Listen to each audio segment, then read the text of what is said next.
First and 10 for the Seahawks, their own 20-yard line. John L. Williamson, Kurt Warner in the backfield. 8-man defensive front for Philadelphia. Warner stacked up at the original line, falls forward for a yard. It is so tough to run against that 46 defense. It's tough to run against the 46 defense, and we're going to hear Reggie White's name all day long, and we're going to talk about him. But I think, you know, with a guy like Reggie White, and every coach in the league will tell you he's the best defensive lineman in the league, number 92. But he makes Pitts and Brown and Simmons so much better. When you have guys that they only can put one man on the block, they're going to release and make the plays. Reggie may not make a lot of plays, but he'll set up a lot of plays. On 2nd and 9, they go to the gun. The shotgun with 4 wide receivers. Williams, the only one in the backfield. Looking for Largent. Flags on the play in the offensive backfield on the incompletion, as Andre Waters was providing the coverage. It's not so much providing the coverage, Andre Waters, because Largent was open for a moment. The problem is that you've got Reggie White coming up in Craig's face all the time. And when that happens and his arms are up, it's very difficult to see the man downfield. Waters did have pretty good coverage, but Largent was open.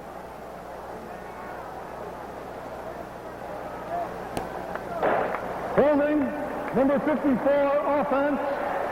Defensive holding, number 96, defense. Penalties offset, repeat 2nd down. Offsetting penalties, they'll play it over.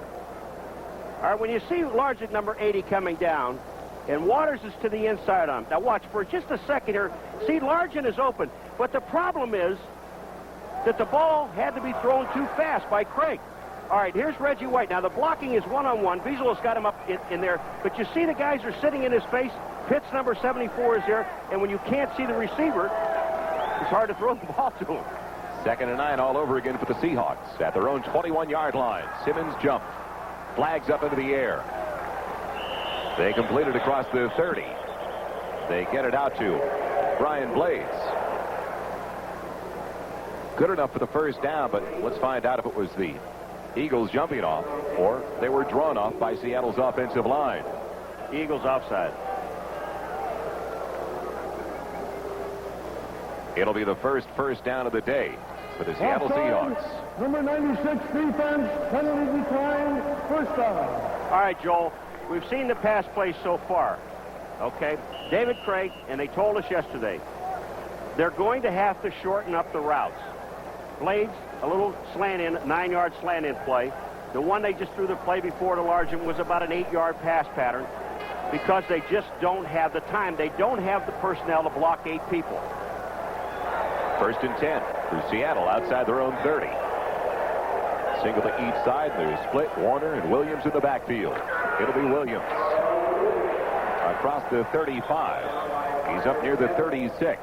Wrapped up by the middle linebacker, Byron Evans. All right, Joel. When you see this 8-man front, you see 4 down linemen, but then all of a sudden these guys are all filling the gap, and you've got linebackers in there. Everybody has a gap to fill. But when you do that, you now have to. They don't forget totally about the quarterback because he doesn't count in the 11. He's not blocking anyone. When that happens, then all of a sudden you see the defensive linebacker, which is Evans, make the play. They got 5 on the carry from Williams. It brings up 2nd and 5 outside the 35.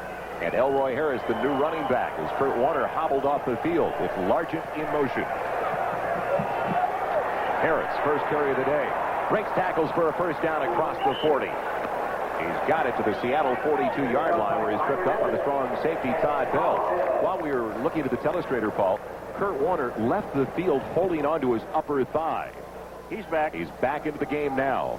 Elroy Harris, the all-time leading rusher at Eastern Kentucky. Joel, they're just trying to get a break. As you said before, it was 120 degrees about an hour and a half before kickoff on the field. He could have cramped up a little. That's maybe why he had to leave the field. 1st and 10 Seattle, their own 42-yard line. Warner and Williams in the backfield. Dump off to Williams. to the 45-yard line. Good open field tackle for Philadelphia. And Al Harris, the former Chicago Bear. He's been with the Bears since 1979. 10th year out of Arizona State. John L. Williams, 58 catches out of the backfield. And when we discussed the offense with Dave Craig yesterday, he said that Williams would rather catch the ball than take it on a straight handoff. And Philadelphia will give you that short 3-yard pattern all day long. 2nd and 7 with the ball at the 45-yard line. Joyner jumping off, flags into the air.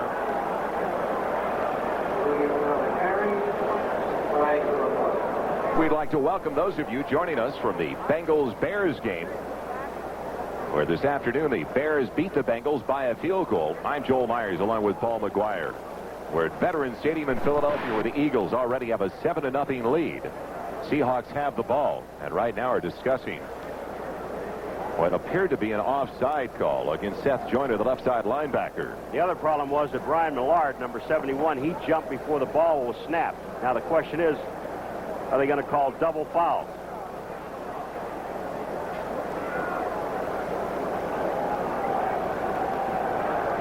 There's Millard. You see Joyner there and Millard, both of them moving. False start. Right down on the offense.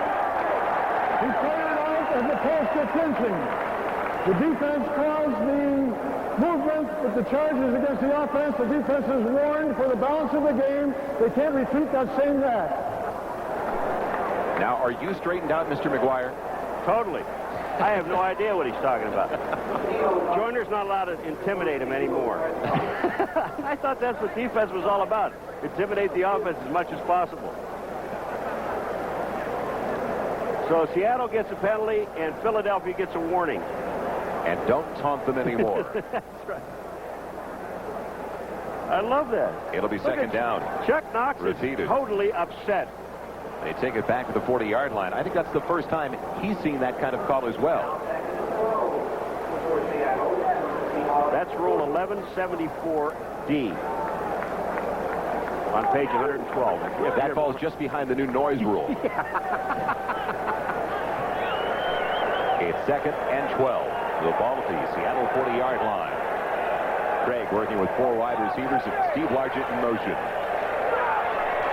Inside kick to Williams. No blocking out in front. It's Sammy Lilly forcing him out. The good lateral pursuit. Pushes him out across the 42 near the 43-yard line. We're going to bring up 3rd and long. They run a play to Williams out of the shotgun, and you run it to Reggie White's side, who has tremendous speed. Lilly makes a super play as the nickel back, or the dime back in that case, because of Reggie White forces Williams way to the outside. Big 3rd down for Seattle with all the momentum going the way of the Philadelphia Eagles. Again out of the shotgun with 4 wide receivers. It's 3rd and a long 9. Slings it off the blades, and it's knocked away. Eric Allen, the cornerback, making a play in the secondary. Yeah, but Joel, the guy that messed everything up was Lilly, number 37, again being in the backfield and being in the face. You'll see Lilly right there going out. All right, here comes plays to the inside. Look at how fast this ball had to get there. Besides, the ball was behind him at the time.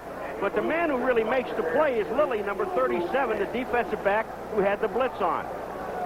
For those of you that just joined us from the Bears-Bengals game, the Seahawks had a block punt recovered at the 2. And that's how the Philadelphia Eagles scored their only touchdown so far on a 1-yard run by Tony.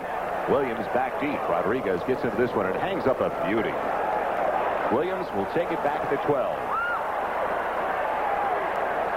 Across the 15. When we come back, the Eagles will have it. 1st and 10 at their own 16-yard line.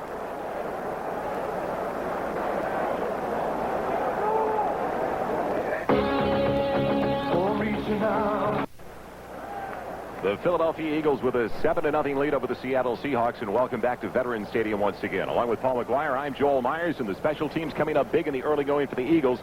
Now their offense finally on the field for what could be a very long drive. I've been waiting a long time to watch Randall Cunningham throw the ball. He hadn't thrown the ball because we had 3 running plays down there to get the touchdown. They were at the 1-yard line. Interesting thing, though, it took them 3 plays to get in. Exactly. So the Seattle Seahawks getting their defense on the field as the give goes to Tony.